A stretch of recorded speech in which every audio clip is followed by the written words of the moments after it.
Halo Sobat Cermat, seringkah kamu mendengar berita kenaikan atau pemangkasan suku bunga BI?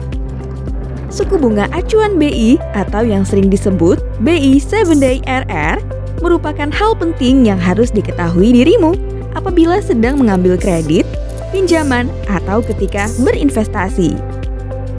Namun, tahukah kamu apa saja yang membuat suku bunga naik dan turun? Simak video ini ya!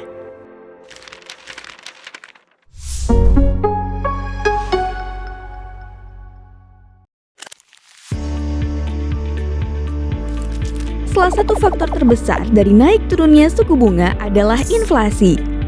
Ketika terjadi inflasi, salah satu kebijakan yang pemerintah lakukan untuk menstabilkan harga adalah menaikkan suku bunga.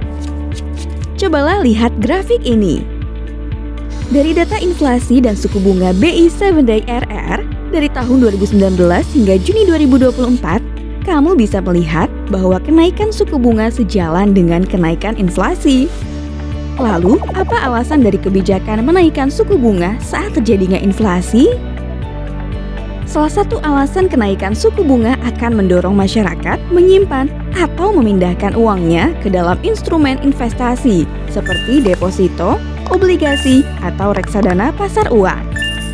Dengan dana masyarakat yang tersimpan di instrumen investasi, jumlah uang beredar akan berkurang. Hal ini otomatis akan meredam jumlah permintaan yang besar dan memungkinkan ketersediaan barang kembali normal. Ingat prinsip ekonomi yang tadi dijelaskan? Bila stok barang tersedia dan permintaannya sedikit, maka harga akan turun. Ketika semua stok barang tersedia dan stabil, maka harga-harga barang lainnya akan ikut turun juga. Dari situlah inflasi dapat teratasi secara perlahan dan harga tetap stabil. Namun, tidak selamanya suku bunga akan turun ketika tingkat inflasi telah teredam. Coba lihat grafik ini. Tingkat inflasi mengalami penurunan pada Desember 2022. Akan tetapi, suku bunga masih tetap di tingkat yang sama.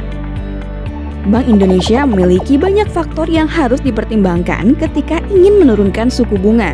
Salah satunya adalah tingkat suku bunga dari The Fed. Begini, jika suku bunga acuan BI kalah jauh dengan suku bunga dari The Fed, maka tingkat investasi di Indonesia dapat menurun karena investor asing lebih memilih pasar Amerika dengan suku bunga yang lebih tinggi. Tentunya, hal ini merupakan dilema yang dihadapi oleh pemerintah dalam hal menaikkan dan menurunkan suku bunga. Berbagai kajian perlu diperhatikan. Pertanyaan selanjutnya adalah, kapan suku bunga turun? Jawabannya tidak ada yang tahu. Mungkin saja tingkat suku bunga yang tinggi dapat terjadi dalam waktu yang cukup panjang. Lalu, sebagai investor yang cerdas, momen ini seharusnya tidak dilewatkan untuk bisa memperoleh keuntungan. Pertanyaannya, investasi apa yang cocok saat suku bunga naik?